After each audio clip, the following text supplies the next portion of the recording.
Piper. A thin man wearing a mud-colored tweed suit, stockings and ankle boots sat in the armchair opposite me. He held a smoker's pipe in his left hand. On his lap was a bundled handkerchief beside a knitted cap.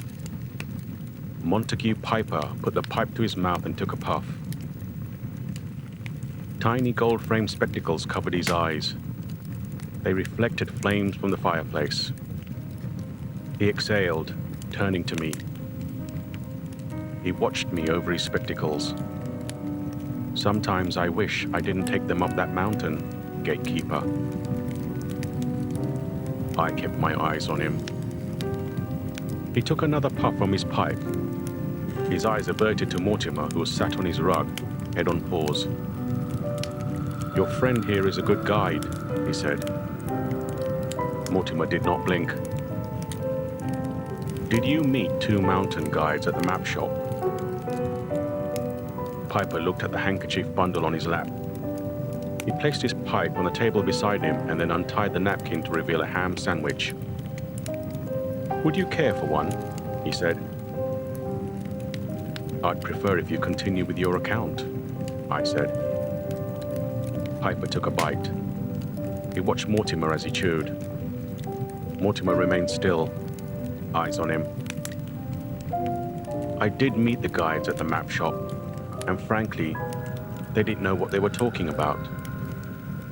The weather forecast was fine, so I didn't see the need for the boys to change out of their shorts and sandals.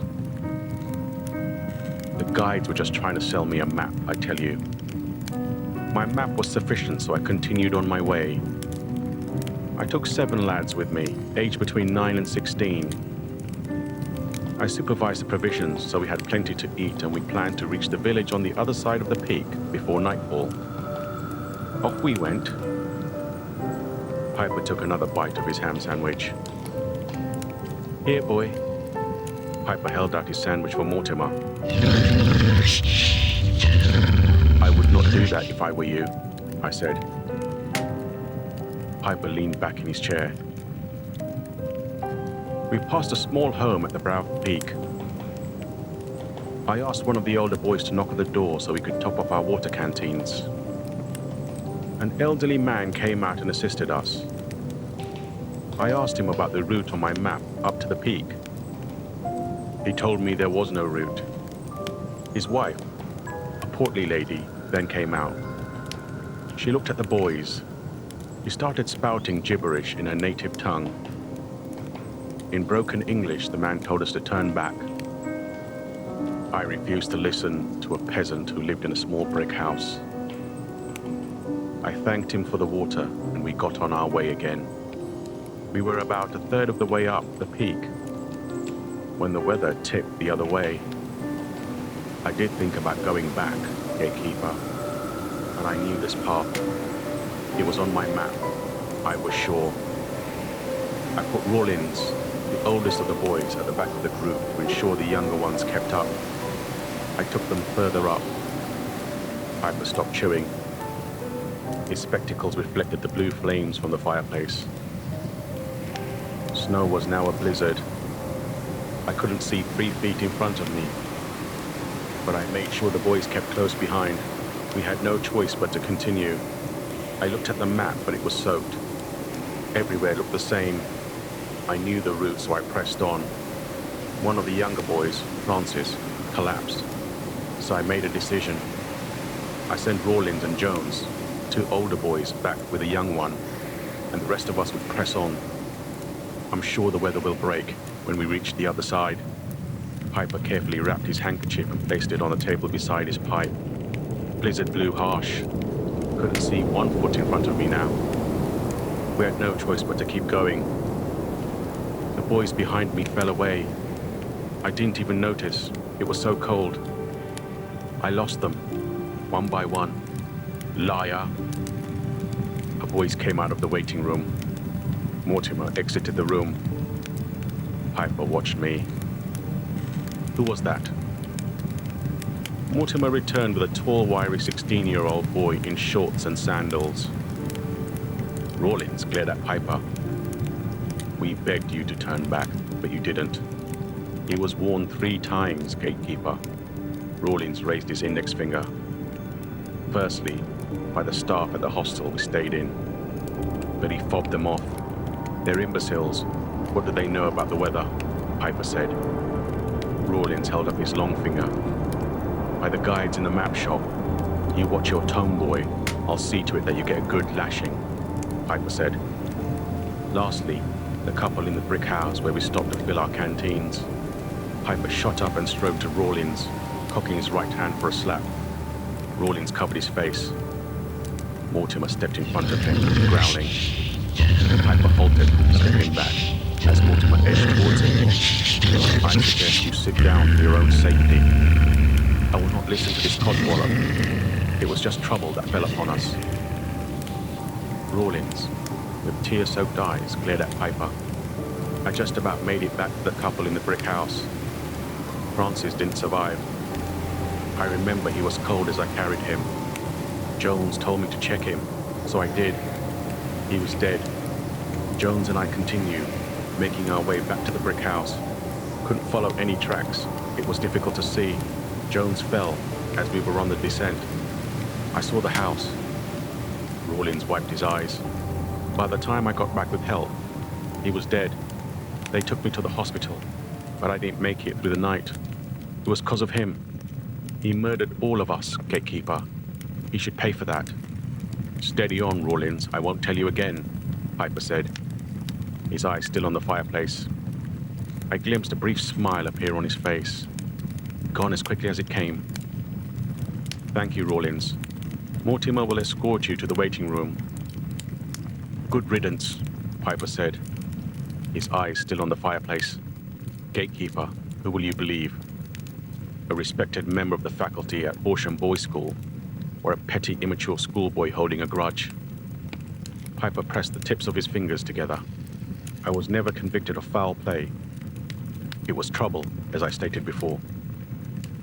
Piper stood up. Mortimer leapt on Piper, knocking him to the ground. He pinned Piper's shoulders with his paws. Teeth showed. He growled with a low hum. Get him off me. Piper struggled, but he was fixed to the ground as if he was stuck in dry concrete. Did you enjoy your hike to the peak? I said. Of course not.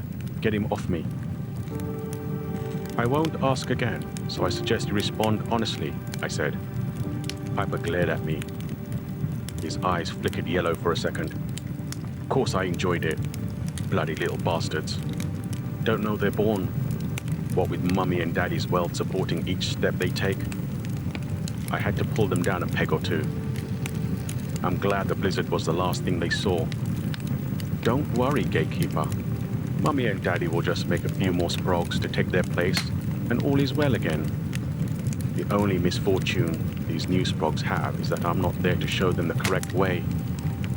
Piper smiled. His eyes blitzed yellow entirely. Time for me to show you your door. Mortimer. Mortimer bit into Piper's neck, picking him clean off the floor. I took Piper's pipe and handkerchief and strode out the door. Mortimer followed, carrying Piper. Let go, you filthy beast, Piper screamed. I descended 2 sets of stairs to the basement floor where I turned right and strode to the end of the corridor. Veering right again, I strode to the last door on the left. Mortimer brought Piper to the door. He hung limp, docile. I opened the door to reveal a dark winter woodland. Greetings, gatekeeper. Pray tell, what brings you to my realm? A beautiful porcelain woman in a green figure-hugging dress levitated a foot off the Arctic ground. Her black hair was tied back. Her eyes sparkled indigo. She wore a crown made of diamonds and emeralds embedded in ice. I touched my hand on my heart and gave her a gentle nod. Greetings, Queen Mab. May I enter your realm? I have someone for you, I said. Queen Mab looked at Piper, held up by his neck in Mortimer's grip. A Piper. How thoughtful. Please bring him to me. Mortimer and I entered the winter realm. Mortimer released Piper at Queen Mab's feet. Thank you, kind sir, she said as she gave Mortimer a gentle nod. Piper got up swiftly. Who the hell are you? Shadow figures in the shape of teenage boys in sandals and shorts rose through the ground surrounding Piper. His eyes darted between them as their claws and teeth extended. Ooh. You may leave him to us, Queen Mab said. I touched my heart and gave her a gentle nod before I turned and walked through the door. Mortimer followed. Piper screamed as young boys pounced on him and bit his neck. I returned to the lounge and sat in my chair. Mortimer curled up in his usual spot beside the fireplace. That man was vile. I cannot wrap my head around why he would do that to young boys he was responsible for. Oh well, Queen Mab has him now in the land of winter and night, the realm of the Winter Fae. You might be wondering what a Piper is. If Montague Piper survives demons of his making devouring him, he will endure time, frozen in Mab's courtyard. She will ensure he atones for what he did and learns the error of his ways. Once that ordeal is done, she will train him to be a Pied Piper, a being that works for the Winter Court, for Queen Mab. He will do her bidding by playing a pipe and enchanting folk. One of his duties will be to watch over vulnerable children and ensure their well-being, for he can enchant their parents with his pipe. I am sure he will learn to love his new role. Until next time, see you next Sunday at 11. Stay safe. Don't die in your sleep. Godspeed.